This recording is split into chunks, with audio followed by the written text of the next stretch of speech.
آیا نمبر 97 سے آج آغاز کر رہے ہیں۔ اس سے پہلے ابھی تک ہم نے جو کچھ پڑھا ہے وہ آیا نمبر 93 تک وہ چیزیں تھیں جس میں ہم نے ابتدائیہ دیکھا تھا۔ ابتدائیہ آیا نمبر 39 کے بعد شروع ہوا تھا، جب بنی اسرائیل کو دعوت دی گئی، دعوت دینے کا آغاز ہوا۔ 39 کے بعد یہ 47 تک جو ہے نا آیا جاتی ہیں آیات، جس میں ابتدائی طور پہ جو بنی اسرائیل کو دعوت دی گئی۔ اس کے بعد دو مسلسل راؤنڈز ہیں، ادوار گزرے ہیں، جن میں ان کو مختلف طریقوں سے دعوت دی گئی۔ اس کے بعد اس بات کو ایک نتیجے تک پہنچایا۔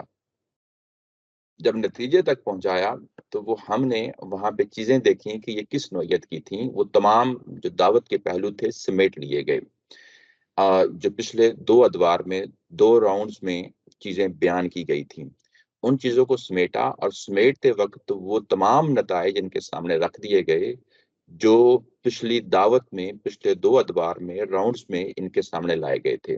یہاں کچھ چیزیں نوٹ کرنے والی تھیں۔ میں نے بتایا کہ جب یہاں کنکلوژن تاکہ ڈرا کیا گیا ہے تو ان کو براہ راست یعنی کافر الکافر کہا گیا ہے، ان کو براہ راست نتیجہ دکھا دیا گیا کہ تمہارے ساتھ اس دنیا میں کیا ہونا ہے۔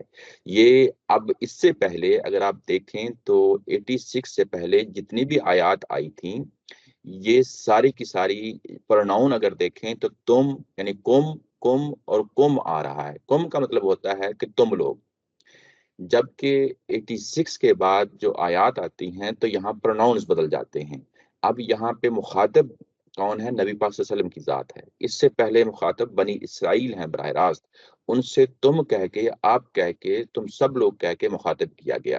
لیکن یوں ہی 86 کے بعد آگے بڑھتے ہیں تو یہاں پہ پروناؤنز بدل جاتے ہیں۔ یہاں نبی پاک صلی اللہ علیہ وسلم کو نتائج نکال کے دکھایا جا رہا ہے۔ نبی پاک صلی اللہ علیہ وسلم ہے یہاں پہ مخاطب، اور جب مخاطب ہیں تو گویا کہ یہ بات دوسرے فریق کو پہنچانا ہے۔ دوسرا فریق کون ہے؟ یہاں پہ یہود ہیں اور ظاہرہ اہل ایمان بھی ہیں، یعنی جو لوگ اس وقت قرآن مجید جن سے متعلقہ بات کر رہا ہے، بات تو براہ راست نبی پاک صلی اللہ علیہ وسلم سے ہو رہی ہے، اور اس کے بعد وہ نتیجہ نکال کے اس متعلقہ فریق تک، پارٹی تک اس بات کو پہنچانا ہے۔ یہ بات ہے جو یہاں پہ ہم دیکھ رہے ہیں۔ دوسری ایک بات جو اسی نتائج میں ہم نے دیکھی وہ قرآن ہے جو اب فوکس بنتا جا رہا ہے۔ اس سے پہلے اگر آپ دیکھیں تو دونوں ادوار میں قرآن بیک گراؤنڈ میں ہے۔ قرآن کے بارے میں کہا جا رہا ہے کہ تم تورات پہ عمل کرو گے تو اس کے نتیجے میں تم قرآن تک پہنچ جاؤ گے، لیکن یہاں پہ نتائج میں اگر آپ دیکھیں اور نتائج کے بعد جو کچھ پڑھ رہے ہیں اس میں دیکھیں تو قرآن ہے جو فوکس بن گیا ہے، اور تورات جو ہے وہ ضمنی طور پہ بات آ رہی ہے، یعنی تورات کا بھی ذکر آ رہا ہے، لیکن جو چیز فور فرنٹ پہ ہے، جو چیز نمایاں ہے، جس چیز کو نمایاں کر کے پیش کیا جا رہا ہے وہ قرآن مجید ہے۔ یہ دوسری چیز ہے۔ تیسری چیز ہے تصور رسالت۔ تصور رسالت میں نبی پاک صلی اللہ علیہ وسلم کا مقام اور مرتبہ ہے جو نمایاں کیا جا رہا ہے، اور یہ تمام ایمانیت کے پہلو جو ہیں وہ اس کنکلوژن کے اندر واضح طور پہ سامنے آ رہے ہیں۔ اس ایمانیات سے متعلقہ باقی چیزیں بھی آ رہی ہیں، تو ایسے ہی یعنی یہاں پہ اب قرآن نمایاں ہوتا جا رہا ہے، اللہ تعالیٰ کی جو سنت ہے اس کا ظہور کیسے ہوتا ہے، رسولوں کے دور میں کیسا ہوتا ہے، اس کو نمایاں کیا جا رہا ہے۔ قرآن مجید نمایاں ہو رہا ہے، قرآن مجید کے ساتھ باقی جو متعلقہ چیزیں ہیں وہ نمایاں ہو رہی ہیں۔ اچھا، آگے بڑھتے ہیں، اور آج کی جو آیات تھی، پیچھے ہم نے یہ دیکھا کہ کنکلوژن کے بعد ایک اور پہلو ہے جس کو میں نے یہاں سپلیمنٹس کے نام سے جو ہے نا وہ یہاں اس کو لکھا ہے۔ یہ کیا چیز ہے؟ یہ جب کنکلوژن بھی ہم نے ڈرا کر لیا تو اس کے بعد کچھ سوالات ہیں، کچھ ایسے اعتراضات ہیں، کچھ ایسے رویے ہیں بنی اسرائیل کے جو اس وقت موجودہ مدینہ میں جن سے یہ مخاطب قرآن ہو رہا ہے، ان کے رویے سامنے آ رہے ہیں، ان کے سوالات سامنے آ رہے ہیں، ان کے اعتراضات سامنے آ رہے ہیں۔ تو یہاں پہ قرآن مجید اب ان چیزوں کو ٹیکل کر رہا ہے، ایک ایک کر کے لے رہا ہے۔ یہ کوئی چیزیں ایسی نہیں ہیں کوئی باہر سے یعنی خارج سے ڈال دی گئی ہیں، نہیں، بلکہ جو مضامین پہلے آ چکے ہیں انہی میں سے جو ہے نا یہ ہے۔ اس میں سے پہلا جو پوائنٹ تھا وہ تھا کہ تم یعنی آخرت جو ہے وہ تمہارے لیے ہی خالص ہے، تو تم اس کے لیے ایسا کیوں نہیں کرتے کہ تم تمنا کرو موت کی اور اس زندگی سے نجات حاصل کرو؟ یہ زندگی تو مصیبتوں بھری زندگی ہے، آخرت کی زندگی صرف تمہارے لیے ہے، وہاں تو کوئی مصیبت نہیں ہے، تم وہاں پہنچنے کی کوشش کیوں نہیں کرتے؟ تو یہ چیز پہلے سے ہی ایک اٹھا ہوا سوال ہے، اوپر ہم اس کے بارے میں پڑھ رہے ہیں، اسی حوالے سے یہاں پہ اس چیز کو ہائی لائٹ کیا گیا۔ اور اس کے بعد اب دوسرا پہلو ہے جو آیا نمبر 96 کے بعد شروع ہوتا ہے۔ دوسرا پہلو کیا ہے کہ یہ اب جبریل کے دشمن ہو گئے ہیں، جبریل کے دشمن ہو گئے ہیں۔ یعنی پہلا جو سوال تھا وہ یہ تھا کہ انہوں نے کوشچن کیا تھا کہ ہمارے لیے یہی تو آخرت ہے، آخرت جب ہم جائیں گے تو جنت ہمیں مل جائے گی، ہمیں تو کوئی مصیبت کے دن نہیں دیکھنے پڑیں گے وہاں پہ۔ یہ ایک پہلو تھا، ایک پہلو کا جواب دیا۔ اب ایک دوسرا پہلو سامنے لایا جا رہا ہے، وہ پہلو یہ ہے کہ یہ جبریل کے دشمن ہو گئے ہیں۔ یہ جبریل کے اب دشمن ہوئے ہیں تو یہ بات کہاں سے نکلی؟ یہ بات جو ہے وہ نکلی ہے، پہلے میں اس کا ترجمہ کر لیتا ہوں پھر اس کے بعد آگے بڑھتے ہیں۔ تو یہاں ترجمے میں اگر آپ دیکھیں تو کل من کانا، یہ آیا نمبر 97 ہے رائٹ سائڈ پہ، اگر آپ دیکھیں تو میں نمبر 2 لکھا ہے۔ نمبر 2 یہ کہ اب جب ہم اس نتائج کے بعد کی جو فیز میں چیزیں پڑھ رہے ہیں اس میں سے یہ دوسری چیز ہے جو سامنے لائی گئی ہے۔ پہلی یہ کہ تم موت کی خواہش کرو، دوسری چیز جو ہے یہ لائی جا رہی ہے۔ تو ظاہر ہے جب ہم عام تفسیر پڑھ رہے ہوتے ہیں تو وہاں پہ بڑا مشکل ہوتا ہے چیزوں کو ریلیٹ کرنا کہ اچھا یہ کیا چیز ہے جو یہاں پہ بیان کی جا رہی ہے۔ قرآن مجید ہے، ہم سرنڈر کرتے ہیں، اس میں کوئی شک نہیں ہے، لیکن ظاہر ہے کہ ایک نظم کی صورت میں جب ہم دیکھتے ہیں تو چیزیں جو پہلے بیان ہو چکی ہوتی ہیں ان کے ساتھ ہم کوئی لنک بناتے ہیں، کوئی ربط بناتے ہیں، کوئی پتہ چلتا ہے کہ بات کیسے آگے بڑھ رہی ہے۔ تو یہاں پہ نمبر 2 ڈال کے یہ میں نے دیکھا کہ جو چیز پہلے بیان ہوئی ہے وہ ایک واقعہ تھا، اس کے بعد اب یہ دوسرا واقعہ ہے۔ پہلا واقعہ ان کے رویے کو ظاہر کرتا ہے، دوسرا واقعہ بھی ان کے رویے ہی کو جو ہے نا یہاں پہ بیان کیا جا رہا ہے کہ اب ان کا کوئی ریئیکشن آیا ہے۔ کس چیز پہ ریئیکشن آیا ہے یہ آیا نمبر 90 ہے، یہ بعد میں دیکھتے ہیں، پہلے ترجمہ کر لیتے ہیں۔ کل من کانا عدو لجبریل، ان کو بتا دیجئے، ان سے کہہ دیجئے کہ قرآن کی دشمنی میں یہ جبریل کے دشمن بھی ہو گئے ہیں، تو آپ ان سے کہہ دیں۔ اب یہ دیکھیں مخاطب کون ہے، نبی پاک صلی اللہ علیہ وسلم ہے۔ یعنی اب ان تمام پیج چینج کر دیں، آپ اس آیت پہ چلے جائیں پلیز، سوری۔ جی میں وہیں پہ ہوں، میں وہیں پہ ہوں اس وقت، رائٹ سائڈ پہ اگر آپ دیکھیں۔ چلے میں اس کو ایک اور طریقے سے دیکھتا ہوں، میں سوری، وہ میں اس کو زوم ان کرتی ہوں نا تو وہ چلے سوری، میں نے بہت ڈسٹربنس کریٹ کر دی ہے، سوری۔ اب آپ دیکھیں ابھی کو فرق پڑا؟ جی جی بالکل سوری، وہ میں اصل میں اس کو زوم کرتی ہوں تو وہ ایک پیج مس ہو جاتا ہے تو مجھے سمجھ نہیں آتا، سوری میں نے بہت ڈسٹربنس کریٹ کر۔ کوئی ایشو نہیں، کوئی ایشو نہیں جی۔ تو یہاں پہ اگر آپ دیکھیں تو ترجمے میں اگر میں ڈبل پیج کر لوں تو یہ میرے لیے جو ہے نا آسانی ہو جاتی ہے، معذرت کے ساتھ میرے لیے سنگل پیج سے پڑھنا مشکل ہوتا ہے، کیونکہ میں خود اسکرین سے پڑھ رہا ہوتا ہوں تو وہ پھر فوکس کرنا میرے لیے مشکل ہوتا ہے۔ اگر آپ ڈبل ہی میں پڑھیں، وہ میری غلطی ہے، سوری۔ ٹھیک کوئی مسئلہ نہیں۔ بین اگر آپ اس کو ریفریش کر لیا کریں تو میرے خیال ہے وہ پیج صحیح آ جایا کرے گا شاید۔ چلیں تو یہاں ترجمے میں ہے کل من کانا عدو لجبریل، کہ آپ ان سے کہہ دیں جو لوگ جبریل کے دشمن ہیں، من جو، کانا ہے، عدو لجبریل جبریل کا دشمن، جو کوئی جبریل کا دشمن ہے وہ در حقیقت اللہ کا دشمن ہے۔ نیچے اگر آپ ترجمے میں دیکھیں تو یہ لکھا ہے وہ در حقیقت اللہ کے دشمن ہیں۔ یہ جو فریز ہے وہ در حقیقت اللہ کے دشمن ہیں، یہ اس آیت کے اندر نہیں ہے، میں نے اس کو ہائی لائٹ کر دیا ہے۔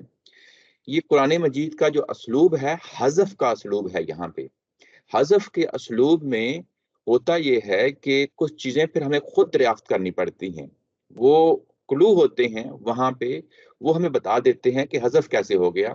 جیسے ہم یہ کہتے ہیں کہ میں مارکیٹ جاؤں گا، کتاب خرید کر لاؤں گا، اگر میں انڈرسٹوڈ ہے، پہلے سے پتا ہے کہ کتاب مجھے خریدنی ہے، تو میں اتنا ہی کہوں گا کہ میں جب مارکیٹ جاؤں گا، اس کے بعد ہو سکتا ہے میں خاموش ہو جاؤں، تو اس سے انڈرسٹوڈ ہوتا ہے کہ میں کتاب خرید کے لاؤں گا۔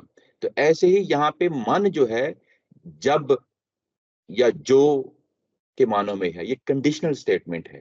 کنڈیشنل سٹیٹمنٹ کیا کہتی ہے کہ اس کی دو کلوزز ہوتی ہیں. جس طرح میں مارکیٹ جاؤں گا کتاب خرید کے لاؤں گا, یہ دو فکرے ہیں, دونوں فکروں کو میں نے جوڑ کے ایک کنڈیشنل سٹیٹمنٹ بنی ہے.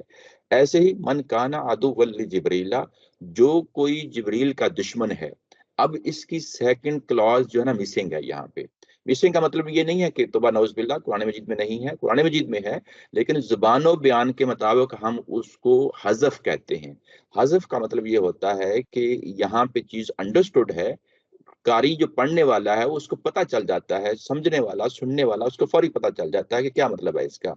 تو جو جبریل کا دشمن ہے در حقیقت اللہ اس کا دشمن, اللہ کے وہ دشمن ہیں, در حقیقت وہ لوگ اللہ کے دشمن ہیں. تو یہاں پہ کل من کانا عدو لجبریل, جو جبریل کا دشمن ہے در حقیقت اللہ کا دشمن ہے. فَإِنَّهُ نَزَّلَهُ عَلَى قَلْبِكَ, اس لیے کہ انہو اس نے نزلہ نازل کیا ہے اسے. کس چیز کو نازل کیا ہے؟ قرآن مجید کو نازل کیا ہے. علی قلبک, آپ کے دل پہ, آپ کے دل پہ نازل کیا ہے. باذن اللہ, اللہ کے اذن کے ساتھ, اللہ کے اذن کے ساتھ نازل کیا ہے.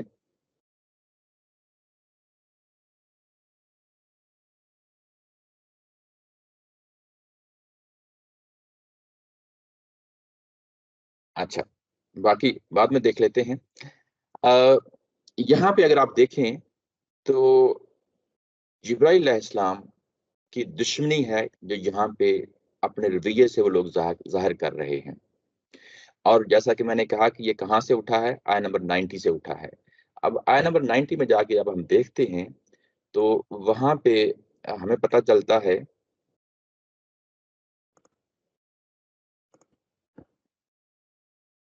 وہ کیا ہے. یہاں پہ یہ ہے کہ سمجھتراؤ بھی انفسہم ان یکفروا بما انزل اللہ بغیا ان ینزل اللہ من فضلہ علی من یشاء من عبادہ. یہ ان کا حسد ہے, یہ ان کی سرکشی ہے کہ قرآن مجید نازل ہوا تو ان کے اپنے لوگوں میں نازل نہیں ہوا, اب یہ کسی اور لوگوں میں بنی اسماعیل میں نازل ہو گیا ہے. جب یہ نازل ہوا ہے تو یہ اس کے اندر حسد کی وجہ سے یہ سرکشی کر بیٹھے ہیں اور وہ نہیں مان رہے. فباؤ بغضب علی غضب, اور جس کے نتیجے میں یہ ایک غضب کے بعد دوسرے غضب کا جو ہے شکار ہوئے. یہاں پہ حسد کا جو پہلو ہے وہ نمایاں پہلو ہے کہ یہ نہیں چاہتے تھے کہ یہ قرآن مجید کسی دوسرے فریق پہ اوپر نازل ہو. یہ چاہتے تھے کہ یہ کوئی بندہ ہمارے ہی بنی اسرائیل میں سے ہوتا, اس پہ ہوتا تو ہم پھر جو ہے نا اس کو قبول کرتے.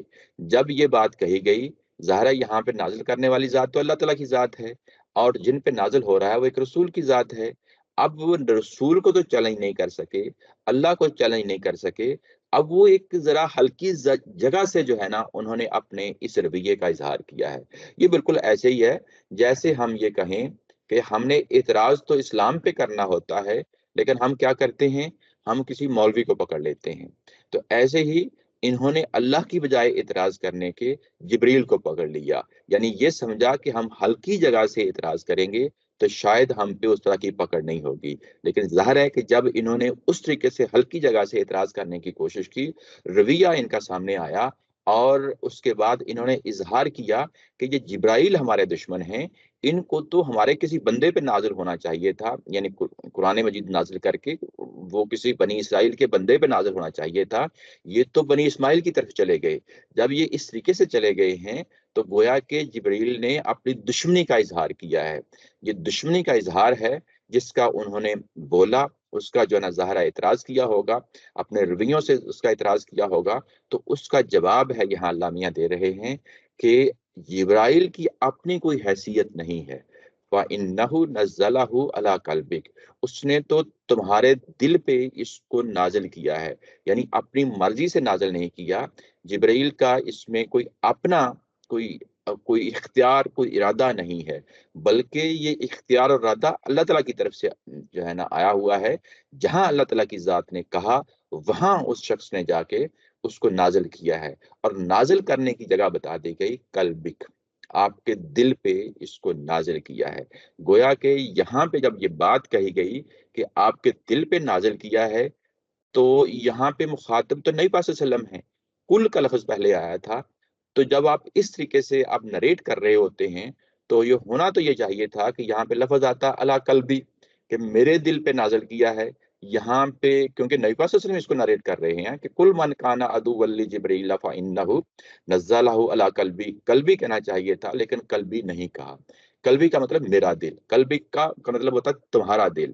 تو یہاں پہ میرے دل کی بجائے پروناؤن آپ کا دل لایا گیا. تو گویا کہ یہاں پہ یہ بھی بتا دیا گیا کہ اس میں آپ کا بھی کوئی اختیار اور ارادہ نہیں ہے. یعنی نبی پاک صلی اللہ علیہ وسلم کا بھی اپنا کوئی اختیار اور ارادہ کو دل کی من پسند کی چیز نہیں ہے، بلکہ یہ اللہ تعالیٰ کی ذات کا اختیار اور ارادہ ہے. یہ اس کی ثوابدید ہے.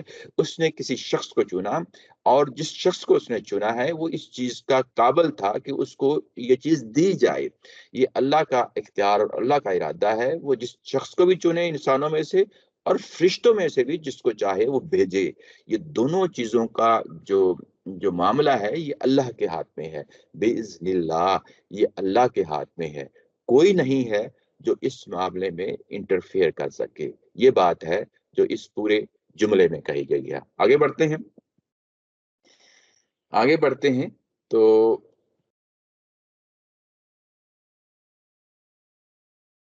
مصدق لما بین یدیہ. اور دوسری بات یہ کہی کہ پہلی بات تو یہ ہو گئی کہ جبرائیل علیہ السلام نے اللہ کی اذن کے ساتھ آپ کے قلب پہ اس کو اتارا ہے. دوسری بات اس میں یہ کہی گئی کہ یہ مصدق لما بین یدیہ. مصدق کا معنی ہوتا ہے تصدیق میں یعنی اس کے مطابق جو کچھ اس کے آگے ہے. بینا یدئی کا مطلب ہوتا ہے بینا یدئی. یہ لفظی ترجمہ کریں گے تو اس میں مشکل پیدا ہو جائے گی. دونوں ہاتھوں کے درمیان یہ لفظی ترجمہ ہے. لیکن ہم محاورتاً ترجمہ کرتے ہوتے ہیں. محاورتاً کا اس کا مطلب ہوتا ہے عربی زبان میں جب بھی یہ لفظ آئے گا تو اس کا مطلب ہوگا آگے یا سامنے. تو یہ تصدیق میں نازل ہوا ہے جو اس کے سامنے ہے. کس کے سامنے؟ یدئی ہی کا جو لفظ آیا ہے پروناؤن یعنی اس قرآن کے سامنے ہے، قرآن سے پہلے ہے. جو اس قرآن سے پہلے ہے اس کی تصدیق میں یہ نازل ہوا ہے. مصدق کا مطلب ہوتا ہے یعنی تصدیق میں، مطابق یعنی اس کے مطابق جو ہے نا یہ نازل ہوا ہے. جو پیشن گوئیاں اس سے پہلے کی کتاب کے اندر موجود ہیں بینا یدئی ہی یعنی اس کے سامنے ہے. وہ کون سی چیز ہے جو اس کے سامنے ہے؟ یعنی تورات ہی تو ہے اس کے سامنے. یعنی پہلے سے جو چیز موجود ہے وہ تو تورات ہے. اس قرآن سے پہلے جو تورات موجود ہے اس کے اندر جو پیشن گوئیاں ہیں یہ اس کے مطابق جو ہے نا یہ نازل ہوا ہے. اس کی تصدیق میں یہ نازل ہوا ہے. وَہُدًى وَبُشْرًى. اور یہ ہدایت ہے، سراسر ہدایت ہے اور بشارت ہے للمؤمنین، ان کے لیے جو ایمان لا رہے ہیں، جو ایمان والے ہیں. یہاں پہ اگر آپ دیکھیں تو 3-4 چیزیں ہیں جو آپ کے سامنے رکھ دی ہیں. سب سے پہلی یہ چیز یہ کہ جبرائیل علیہ السلام نے اللہ کے حکم کے ساتھ نازل کیا آپ کے دل پہ. یہ پہلی بات ہوئی.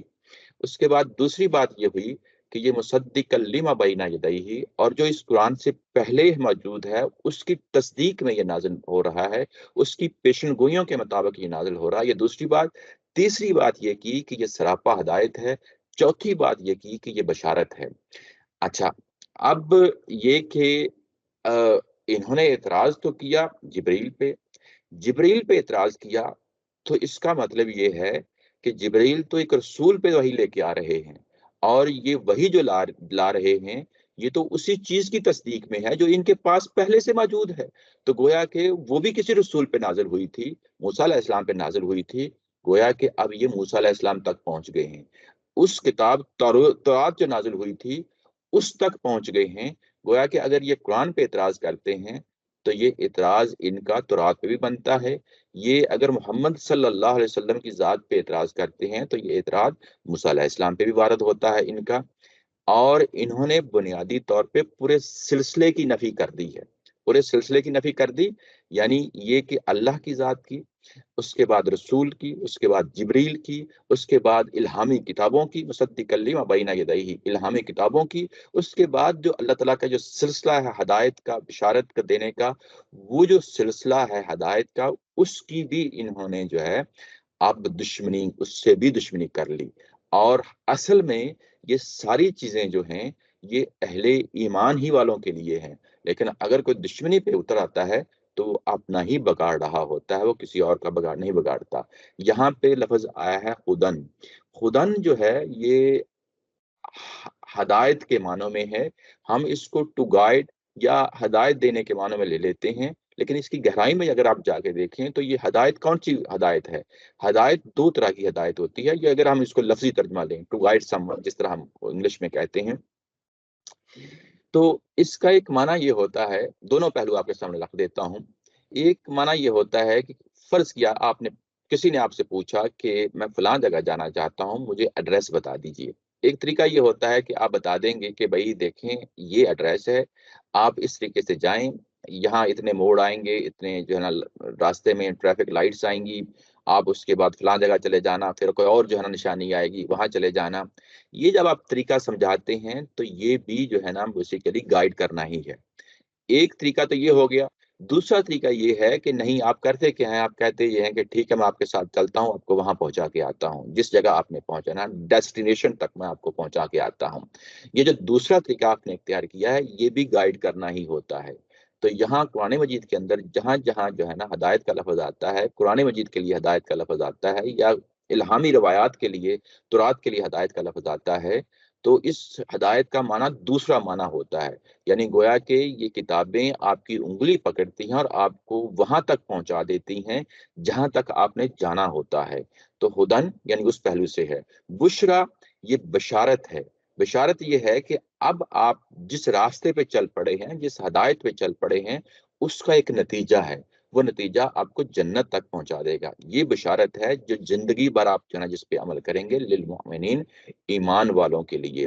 تو یہاں پہ یہ پورا کا پورا جو سلسلہ ہے، یعنی پوری کی پوری جو کڑیاں ہیں ہدایت کی، بشارت کی، وہ ساری کی ساری یہاں بیان کر دی گئی۔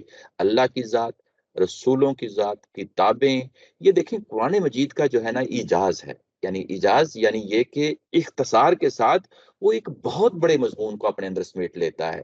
ایک آیت کے اندر جب وہ بیان کر رہا ہے پورے سلسلے کو، یوں سمجھ لیں کہ یہ آیت نمبر 39 کے بعد جب یہ مضمون شروع ہوا تھا، اس کے بعد یہ ایک انتہائی کمپریہنسو قسم کا انٹروڈکشن ہے قرآن مجید کا۔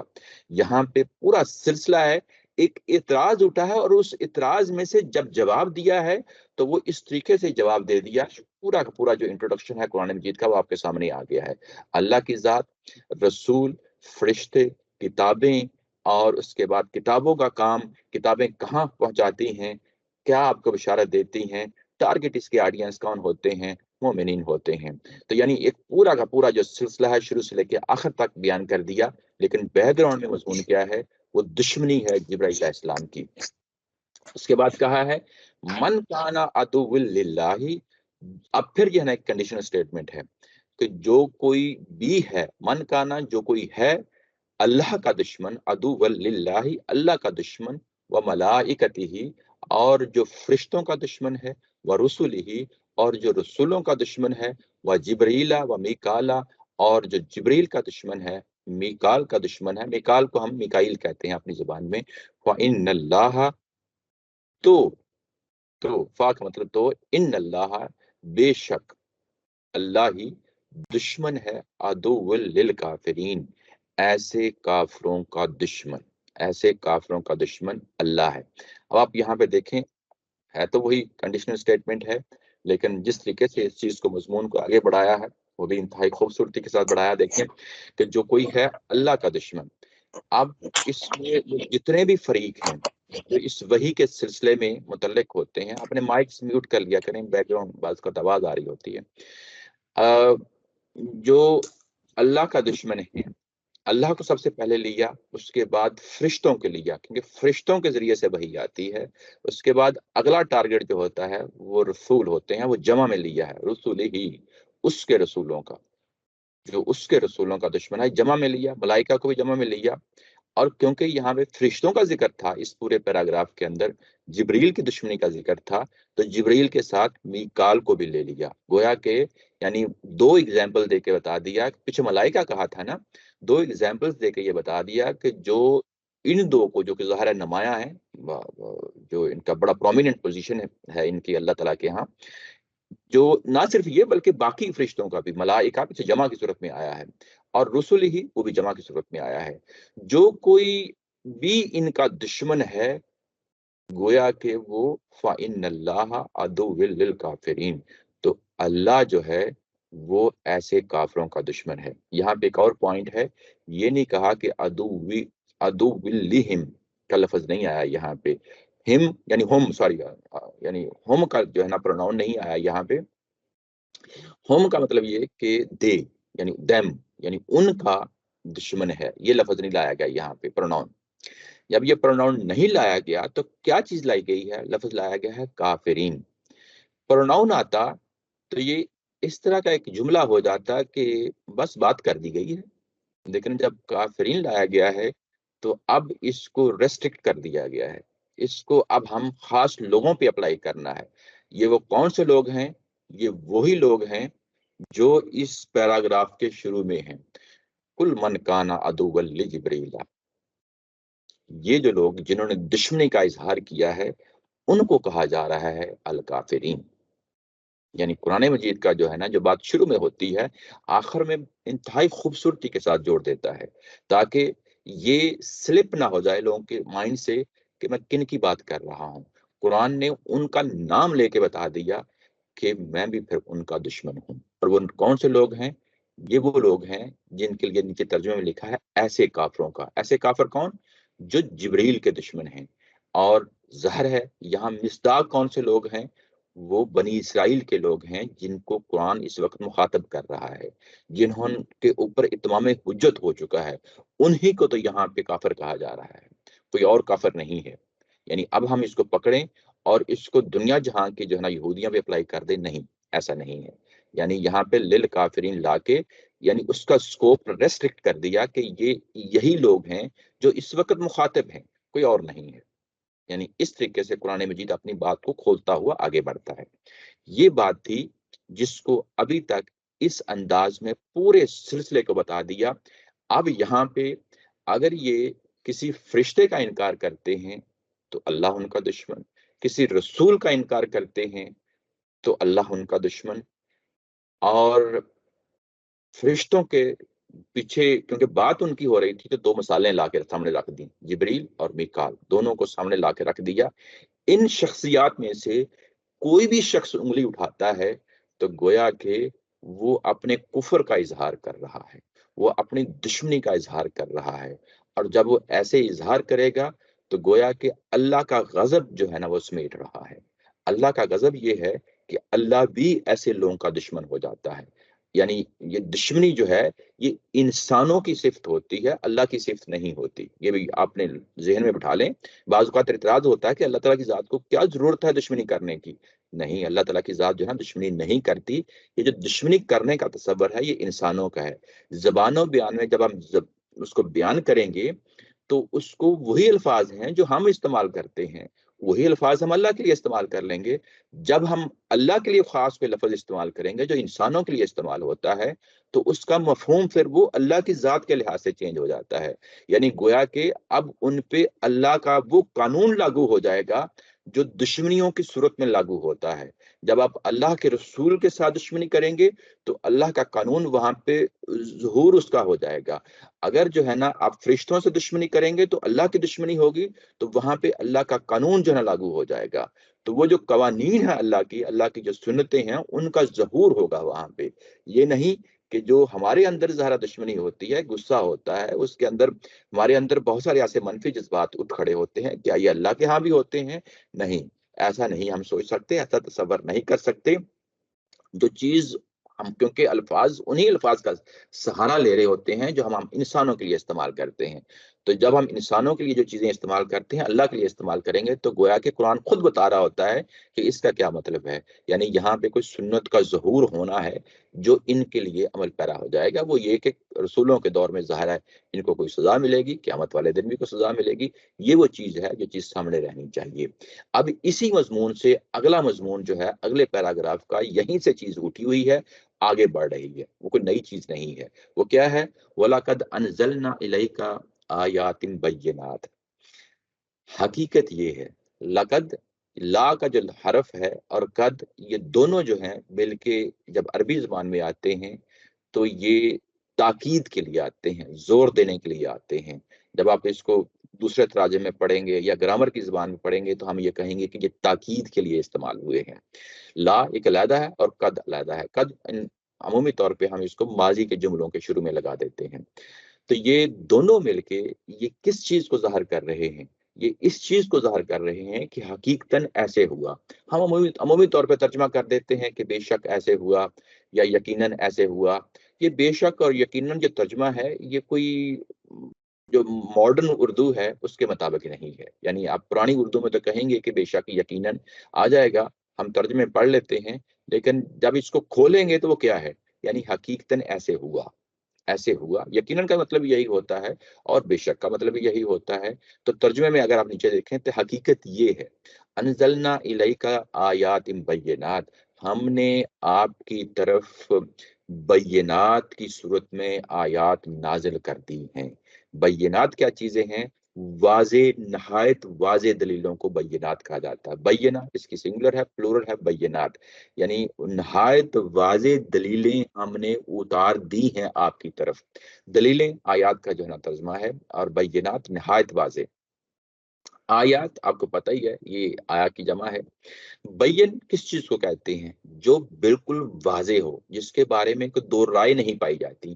میرے سامنے اگر کھڑکی کھلی ہے، صبح کا ٹائم ہے، روشنی آتی ہے، میں نے سورج کو نہیں دیکھا، روشنی کو دیکھ کے میں کہہ سکتا ہوں کہ سورج نکل آیا ہے، اس کو ہم بین کہتے ہیں۔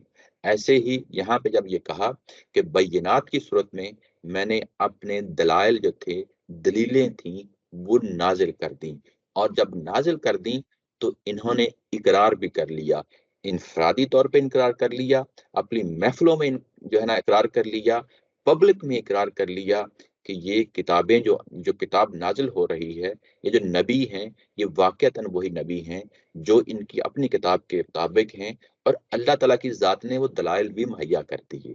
وہ دلائل مہیا کر دیے، جن دلائل پہ ان پہ اتمام حجت ہوا وہ انہوں نے قبول بھی کر لیے۔ قبول کرنے کا مطلب یہ ہے کہ حقیقتاً یہ ایسے ہی ہوا ہماری تورات کے مطابق۔ اب یہ ظاہرہ کہ انکار کر بیٹھے ہیں، وما یکفروا بہا، اور نہیں انکار کرتے، یکفر نہیں انکار کرتے، بہا اس کا، کس کا؟ ان بینات کا، ان آیات کا انکار نہیں کر سکتے، الا الفاسقون، سوائے ان لوگوں کے جو نافرمان ہیں۔ فاسق کا مطلب ہوتا ہے نافرمان، جو ڈس اوبیڈینٹ ہوتا ہے اس کے لیے آتا ہے۔ فسق یا فاسق جب ہماری عام لینگویج میں استعمال ہوتا ہے تو یہ ایک معمولی سا لفظ ہے، یعنی عام گناہ گاروں کے لیے بھی لفظ استعمال کر لیتے ہیں، لیکن قرآن مجید میں جب استعمال ہوا ہے تو یاد رکھیں جس زبان میں یہ نازل ہوا ہے وہاں یہ بڑے بڑے گناہوں کے لیے آیا ہے۔ تو یہاں بڑے بڑے گناہ آپ کو پتہ ہی ہے، پیچھے پڑھتے آئے ہیں کہ ان کا کیا جو ہے نا وہ فسق ہے، وہ کیا چیز ہے جو یہاں قرآن بیان کر رہا ہے، وہ یہ کہ ان آیات کا کوئی انکار نہیں کرتا سوائے کن کے؟ ان نافرمانوں کے۔ الفاسقون کا یہاں پہ لفظ آیا ہے، ان نافرمانوں کے جو اس وقت مخاطب ہیں۔ اچھا، اس کے بعد او کلما، میں دوبارہ آتا ہوں، پہلے ترجمہ کر لیتا ہوں۔ او کلما عاہدوا عہدا، اور کیا جب کلما کا مطلب ہوتا ہے جب کبھی، جب کبھی، اور او کیا، عہدوا عہد باندھنا، عہدن جب بھی انہوں نے کوئی عہد باندھا، عہد یہ ورب میں ہے باندھنا، اور عہد کا مطلب ہوتا ہے عہد، جب بھی انہوں نے کوئی عہد باندھا، نبذہ فریق منہم، ان میں سے ایک فریق نے اس عہد کو توڑ دیا، نبذہ اس کو توڑ دیا، فریق منہم ان میں سے ایک فریق نے آگے بڑھ کے جب بھی کوئی عہد باندھا گیا تو ان میں سے کوئی ایک فریق آگے بڑھا اور اس نے عہد کو توڑ دیا۔ نبذہ کا مطلب ہوتا ہے پھینکنا، کوئی چیز اٹھائی، پکڑی اور پھینک دی، اس کے لیے نبذہ کا لفظ آتا ہے۔ جب یہ عہد معاہدے کے لیے لفظ آتا ہے تو اس کا مطلب یہی ہوتا ہے کہ اس نے عہد معاہدہ توڑ دیا۔ نیچے محاورتاً لکھا ہے کہ اٹھا کر پھینک دیا، ان عہد معاہدوں کو اٹھا کر پھینک دیا۔ اچھا، بل اکثرهم لا یؤمنون، بلکہ حقیقت یہ ہے کہ ان میں سے اکثر لوگ ایمان ہی نہیں رکھتے، ان میں سے اکثر لوگ ایمان ہی نہیں رکھتے۔ ان کا ایمان نہ رکھنا یعنی کس چیز کا ایمان نہیں رکھنا؟ اپنی تورات پہ ایمان نہیں رکھتے، اپنے انبیاء پہ ایمان نہیں رکھتے، اپنی جو ان کا دین ہے، جو روایت ہے، اس پہ ایمان نہیں رکھتے، یہ ایمان ہی نہیں رکھتے۔ اور اگر یہ ایمان رکھتے ہوتے تو یقیناً جو ہے نا یہ عہد معاہدوں کا لحاظ کرتے۔ انہوں نے عہد معاہدے جب بھی ہوئے، ماضی میں ہوئے، ان کے ساتھ جو کچھ ہوا، جب بھی عہد معاہدے ہوئے، انہوں نے ان عہد معاہدوں کو توڑا ہے، یہ بات ہے۔ یہاں پہ اگر آپ ترجمے میں دیکھیں تو عمومی طور پہ لا یؤمنون کا جب لفظ آتا ہے، لفظی ترجمہ کرتے ہیں تو یہ ایمان نہیں لاتے۔ ایمان نہیں لاتے اور ایمان نہیں رکھتے، دونوں میں فرق ہے۔ ایمان لانے کا مطلب یہ ہوتا ہے کہ آپ کے سامنے کوئی چیز لائی گئی، پیش کی گئی، آپ نے قبول کر لی، یہ ایمان لانا ہوتا ہے۔ ایمان نہیں رکھتے، یہ پہلے سے ایک چیز موجود ہے اور آپ اس پہلے سے ایک چیز موجود کا انکار کر رہے ہیں۔ تو یہاں پہ جو پیچھے عہد معاہدے آئے ہیں وہ پہلے سے موجود ہیں، وہ تورات کے عہد معاہدے ہیں جن کی بات یہاں پہ ہو رہی ہے۔ یہ ان پہ ایمان نہیں رکھتے، یہ بات ہے جس کو ہم نظم کے ترجمے میں دیکھتے ہیں۔ جب آپ لفظی ترجمے میں جائیں گے تو ظاہر ہے کہ اس کے اندر یہ ایمان نہیں لاتے، تو پھر کہنا پڑے گا کہ یہ قرآن پہ ایمان نہیں لاتے، تو یہ ظاہر ہے کہ چیز کمپلیکیٹ ہو جاتی ہے۔ جو پچھلی بات ہوتی ہے اس سے ریلیٹ نہیں ہوتی۔ پچھلی بات یہ ہے کہ جب بھی انہوں نے کوئی عہد معاہدہ کیا، ان میں سے ایک فریق آگے اٹھا، اس فریق نے آگے بڑھ کے کیا کیا کہ ان عہد معاہدوں کو توڑ دیا۔ اور عہد معاہدے توڑنے والے کون ہیں؟ یہ فاسق لوگ ہیں۔ اور کن کا انکار کرتے ہیں؟ آیات بینات کا جو ہے نا انکار کرتے ہیں۔ یہاں پہ تو ظاہر ہے قرآن مجید کی صورت میں ہے، تو اس سے پہلے تورات تھی، ان کا بھی ظاہر یہی معاملہ تھا۔ یہ جو ساتھ میں نے لکھا ہے عود علی البد، یہ ایک پیچھے جو ہے نا متعلقہ ایک چیز ہے جہاں سے یہ چیز اٹھی تھی، اس کے ساتھ قرآن نے جو ہے نا اٹھایا اور آپ کے سامنے اس چیز کو رکھ دیا گیا۔ یہ کہاں پہ چیز تھی؟ آیت نمبر 27 میں تھی، وہاں جا کے ہم اس کو دیکھتے ہیں۔ یہاں پہ دیکھیں تو یہ لفظ آیا ہے کہ قرآن مجید کے حوالے سے ہے۔ اس سے پہلے جو بات چلی آ رہی تھی کہ جن لوگوں نے کفر کیا ہے فَيَقُولُونَ مَاذَا أَرَادَ اللَّهُ بِهَذَا مَثَلًا، کہ ان کی مثالیں، یہ جو وہی مثال ہے کہ ایک مچھر یا مچھر سے اوپر بھی اللہ تعالیٰ کی ذات کوئی مثال سامنے لا سکتی ہے، یہ آیت نمبر 26 ہے، ابتدائیہ کے اندر پڑھ آئے ہیں۔ تو اس طرح کی جو مثالیں یا جو چیزیں لائی جاتی ہیں سامنے، ان کا انکار نہیں کرتے سوائے ان لوگوں کے جو دل بھی کثیرا و یہدی بھی کثیرا۔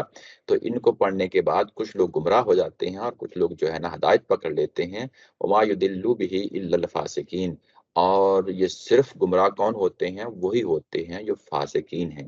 اور فاسقین کو یہاں پہ ڈیفائن کیا گیا تھا کہ فاسقین کون سے ہیں؟ الذین ینقضون عہد اللہ من بعد میثاقہ ویقطعون ما امر اللہ به ان یوصل ویفسدون فی الارض۔ یہ کون سے فاسق ہیں؟ جو اللہ کے عہد کو توڑتے ہیں، انسانوں کے ساتھ باندھے گئے اعزہ اور اقربا کے جو تعلقات ہیں ان کو توڑتے ہیں، رحم کے رشتوں کو توڑتے ہیں، اور جب اللہ کے عہد کو توڑتے ہیں، رحم کے رشتوں کو توڑتے ہیں، اعزہ اور اقربا کا لحاظ نہیں رکھتے، تو اس کے نتیجے میں فساد برپا ہوتا ہے اور یہ لوگ آخرت میں بھی خسارہ پانے والے ہیں۔ یہ جب ہم اس آیا پہ جب ہم پڑھ رہے تھے اس وقت 26 اور 27 میں، تو میں نے کہا تھا کہ آگے جتنا بھی اتمام حجت ہوگا یہ بنیادی طور پہ دو چیزیں ہیں جن کو ابھی آپ پلے باندھ لیں، انہی کی بنیاد پہ ہوگا۔ اب ہم نے دیکھ لیا اتمام حجت کے تمام ادوار گزر گئے، ہمیں معلوم ہے کہ یہ بات جو تھی وہ یہی تو تھی کہ اللہ کے عہد باندھنے کے بعد انہوں نے اس عہد کو توڑا، اس کے بعد انسانوں کے حوالے سے یہ تعلقات انسانوں کے ساتھ توڑتے ہیں، انسانوں کے ساتھ قتل کرتے ہیں، ان کو گھروں سے نکالتے ہیں، والدین کا خیال نہیں کرتے، اپنے معاشرے کے اندر جو غریب لوگ ہیں، جو یتیم لوگ ہیں، مسکین ہیں، ان کا خیال نہیں کرتے۔ تو یہ فاسق ہے۔ یہاں پہ بھی لفظ فاسقین کا لفظ استعمال ہوا تھا۔ اگر آپ یہ دیکھیں تو جو عہد معاہدے کی جو آیا ہے 27، یہ اگر آپ یہاں پہ جب ہم مطالعہ کر رہے ہیں ابھی آیت نمبر 99 کے اندر، تو یہاں پہ بھی اگر آپ دیکھیں تو اللہ نے اسی طریقے سے یہاں پہ حوالہ دیا ہے، اوَكُلَّمَا عَاهَدُوا عَهْدًا نَبَذَهُ فَرِيقٌ مِّنْهُمْ، یہاں پہ بھی عہد معاہدے ہی کی تو بات ہو رہی ہے۔ تو گویا کہ یہ جو مضمون ہے یہ اس سے پہلے آ چکا ہے، ایک خوبصورتی کے ساتھ تمام مضامین کو جو ایک سورہ کے اندر آتے ہیں، قرآن مجید ان کو پروتے ہوئے کیسے آگے بڑھ رہا ہے، ایسے اگر آپ دیکھیں تو اس کے اندر سمجھنے کی جو صلاحیت ہے ایک چیز کو، اس کے بعد یعنی عمل کرنے کی، یعنی انسان ایک چیز کو جب سمجھ لیتا ہے تو اس کے تمام جملہ جو پہلو ہوتے ہیں آپ کے سامنے آ جاتے ہیں۔ تو انسان ظاہر ہے کہ اللہ کا کلام ہے، جس طرح ہم کسی وادی میں جاتے ہیں، اونچی جگہ پہ ہوتے ہیں، ہمیں خوبصورت قسم کے درخت نظر آتے ہیں، نیچے جھیلیں بہ رہی ہوتی ہیں، انسان آشش کر اٹھتا ہے، سمجھتا ہے کہ کتنی خوبصورت نظارہ ہے۔ تو اللہ کا کلام ہے، جب ہم اس کو نظم کی روشنی میں دیکھ رہے ہوتے ہیں تو کتنے نظارے ہمارے سامنے آتے ہیں، ہمارا فہم جو ہے اس کو ایک جلا ملتی ہے، اس کو روشنی ملتی ہے، ہم اس روشنی کی جو ہے نا آگے بڑھتے ہیں، اپنی زندگیوں میں بھی روشنی لاتے ہیں۔ یہ اسی پہلو سے میں بگاہے بگاہے آپ لوگوں کی توجہ دلاتا رہتا ہوں۔ آگے بڑھتے ہیں تو آگے جو پیراگراف ہے وہ بھی کچھ اسی نوعیت کا ہے۔ بات ابھی تک جو ہوئی ہے، بات چلی تھی جبرائیل کی دشمنی سے، اور اس کے بعد جبرائیل کی دشمنی کے بعد اب کیونکہ رسول پہ آنا تھا، رسول کے آنے سے پہلے جو درمیان میں پیراگراف رکھا گیا ہے، وَلَقَدْ أَنزَلْنَا إِلَيْكَ آيَاتٍ بَيِّنَاتٍ، اور تاکہ وہ فوکس جو ہے وہ اس چیز پہ رہے کہ یہ اصلاً ان کا مزاج کیا ہے، یہ فاسقین کا مزاج ہے، انہوں نے عہد معاہدے توڑے ہیں، اب یہ اللہ کے فرشتوں کے ساتھ دشمنی کر رہے ہیں، اللہ کے رسولوں کے ساتھ دشمنی کر رہے ہیں۔ بات کو آگے بڑھایا ہے، وَلَمَّا جَاءَهُمْ رَسُولٌ مِّنْ عِندِ اللَّهِ، اور اب بھی یہی کچھ ہوا ہے۔ نیچے ترجمے میں لکھا ہے کہ اب بھی یہی ہوا ہے، یعنی اس سے پہلے جو عہد معاہدے جو کیے ہیں وہ بنیادی طور پہ انہوں نے توڑے ہیں۔ جو وہ عہد معاہدے توڑے ہیں وہ ان میں سے ایک عہد معاہدہ جو تھا وہ یہ تھا کہ ایک نبی نے آنا ہے، ایک کتاب نے آنا ہے، وہ عہد معاہدہ یہ توڑ بیٹھے ہیں۔ اور اب بھی یہی ہوا ہے، یہ کہہ کے یہ نا بات کو آگے بڑھایا ہے، جو بات اوپر والے پیراگراف میں تھی اس کا اب ایک عملی جو ہے نا شہادت دے دی گئی، ایک عملی مثال آپ کے سامنے رکھ دی گئی کہ وہ جو اوپر جو عہد معاہدہ ٹوٹنے کی بات ہوئی تھی وہ اس میں سے، کیونکہ ابھی یہ متعلقہ عہد معاہدہ انہی کے ساتھ ہو رہا ہے، یعنی انہی کے ساتھ جو ہے نا ان کی تورات کے مطابق جو عہد معاہدہ ہے اس کی امپلیمنٹیشن کا ایک فیز تھی، جس کو یہاں پہ پھر جو ہے نا اسٹیپ بیک کر گئے ہیں۔ تو جب یہ کیا ہے تو وہ کون سا واقعہ ہے کہ ان کے پاس ایک پیغمبر آ گیا ہے، ایک پیغمبر آ گیا ہے من عند اللہ، اللہ کی طرف سے آیا ہے، یعنی یہ کہ اس شخص نے کوئی اپنے سے کوئی دعویٰ نہیں کیا بلکہ اللہ نے بھیجا ہے، مصدق لما معہم، اور اس تصدیق میں آیا ہے جو ان کے پاس ہے، اس تصدیق میں یعنی اس کے مطابق آیا ہے۔ یہاں پہ آپ دیکھیں کہ یہ مصدق لفظ ہے یہ تیسری دفعہ آیا ہے، میں اوپر بریکٹ میں لکھا ہے یہ تیسری دفعہ آیا ہے۔ تو یہاں پہ جو مصدق کا لفظ ہے یہ بار بار لایا جا رہا ہے۔ یہ کیوں لایا جا رہا ہے کہ اس چیز کو ہائی لائٹ کیا جا رہا ہے کہ اصل پرابلم کیا ہے، کہ یہ کہاں جو ہے نا یہ ان کے ساتھ اس وقت ایشو بنا ہوا ہے، ان کے ذہن اس وقت کہاں اٹکے ہوئے ہیں۔ تو یہ اس چیز کی کلیئرٹی کے لیے، اس چیز کی کلیریفیکیشن کے لیے قرآن مجید جو ہے نا ایک چیز کو بار بار جو ہے ان کے سامنے لے کے آ رہا ہے۔ اللہ تعالیٰ کی طرف سے آیا ہے، اس کے بعد اس تصدیق میں آیا ہے جو ان کے پاس ہے اس کے مطابق آیا ہے، اس کے بعد کہا ہے نبذا، جو اوپر ورڈ یوز ہوا تھا نا کہ کلما عاہدوا عہدا نبذہ فریق منہم، وہی لفظ نیچے نبذہ ہے کہ انہوں نے پھینک دیا، انہوں نے پھینک دیا فریقم من الذین اوتوا الکتاب، جن کو کتاب دی گئی ہے ان میں سے ایک فریق نے پھر سے جو ہے نا اس عہد معاہدے کو اتار دیا ہے، پھینک دیا ہے، کتاب اللہ وراء ظہورہم، اور جو عہد معاہدہ جو ان کو کتاب دی گئی تھی اس کتاب کے ساتھ انہوں نے کیا کیا ہے، کتاب اللہ وراء ظہورہم، انہوں نے اپنی اس کتاب کو اپنی پیٹھوں کے پیچھے پھینک دیا ہے۔ ظہور یہ جمع ہے، یعنی ظہر کی یہ ہوتا یہ ہے، جو بیک ہے آپ کی اس کے لیے لفظ استعمال ہوتا ہے، یعنی اپنی پیٹھوں کے پیچھے، ورا کا مطلب ہوتا ہے پیچھے، اپنی پیٹھوں کے پیچھے اللہ کی کتاب کو پھینک دیا ہے۔ کون سی کتاب کو پھینک دیا ہے؟ یہاں قرآن نہیں ہے، تورات ہے، یعنی وہ جو عہد معاہدہ ہے جس کے مطابق یہ قرآن نازل ہوا ہے، جس کو اللہ تعالیٰ کی ذات نے ایک رسول کی صورت میں بھیجا ہے اور اس پہ جو ہے نا کتاب نازل کی ہے، انہوں نے جب یہ رسول آ گیا اور اپنی اس کتاب کو، جو کتاب تورات کی صورت میں ان کے پاس موجود ہے، اپنی پیٹھوں کے پیچھے پھینک دیا، کأنہم لا یعلمون، جیسا کہ اس کو جانتے ہی نہ ہوں۔